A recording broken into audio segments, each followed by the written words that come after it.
Captain Saab, what's the gist of your campaign in Punjab? Well, we have one objective, defeating the BJP and the Akali combined. And the gist is obviously to mobilize people of our with our views and convince people, those who are not of our views, that in the interest of the country and Punjab, and basically just the country's election, we need a change in government. How many seats are you assuring your party leadership? 13. 13 out of 13? 13. Don't you think it's a tall order? No, I don't. Look, we have chosen our candidates well. We have fought a very good election. The Akali Dal is down after this sacrilege incidents, and apart from that, they have had the last 10 years of whatever's happened. All this has put us right on top. And yesterday, for instance, everyone saying that the Sunny Deol is going to sweep Gurdaspur. We went in Pathankot area.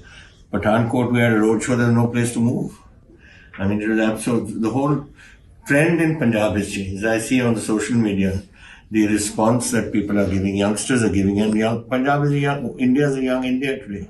And you had a soft corner for Badals, you know. When people say that, you fight each other, but you are very civil when you deal with them. I don't have any soft corner for Badals. I think they have ruined the state. But I do not believe in violating the Indian Constitution and the law. I do not believe that you can go and say, I don't like Mr. Ravin Tukral, pick him up and shove him behind bars. That's no way of doing things. There is a law in this land and we go by the law. And if that law finds him guilty, then he'll go behind bars. Last time I didn't put him behind bars. It is the law that put him behind bars. So peace on the border is an issue with you? Yes, absolutely. Because, it's our people who get caught. Every time the war took place in 65, the whole Kandla went, the whole right up to the Wagah went, all these places were shelled. Today, guns can fire 35 kilometers. You can go right across Amritsar if you want, shell Amritsar if you want.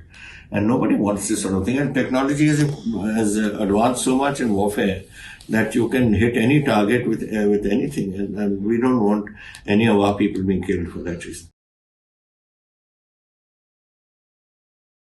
Captain Sir, short of peace, peace is a difficult thing between India and Pakistan.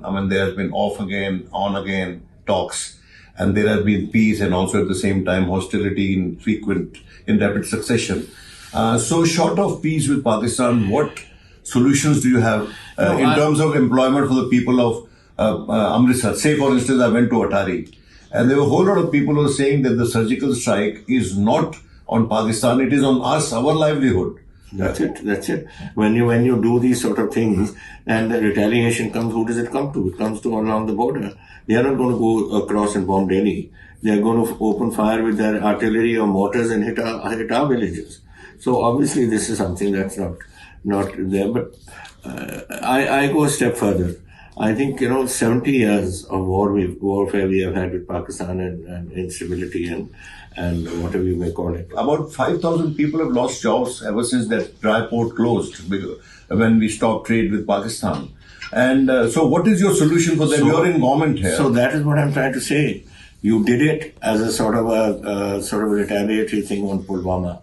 But things have to go. Do you mean to say trade with Pakistan has stopped altogether? It is going via Kandla and via Gujarat and via Bombay, and it goes to Pakistan via Dubai and all these sort of places. Why are we doing this subterfuge? Let's get on with the job. Let's open these things and let trade go. I want my tomatoes to go. I want my potatoes to go. All of them are rotting in the fields.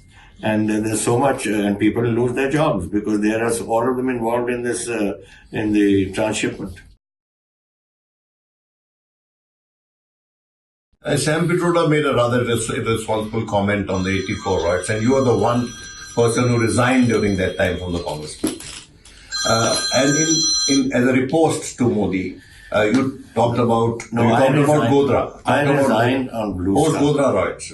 You resigned on Blue Star. I resigned on Blue Star, and I resigned from my party and from my MPship. This was in response to Mrs. Gandhi's the riots that followed her assassination. And I was there for the first 4 days when it took place, and I went to all around the camps and all where it was happening and all.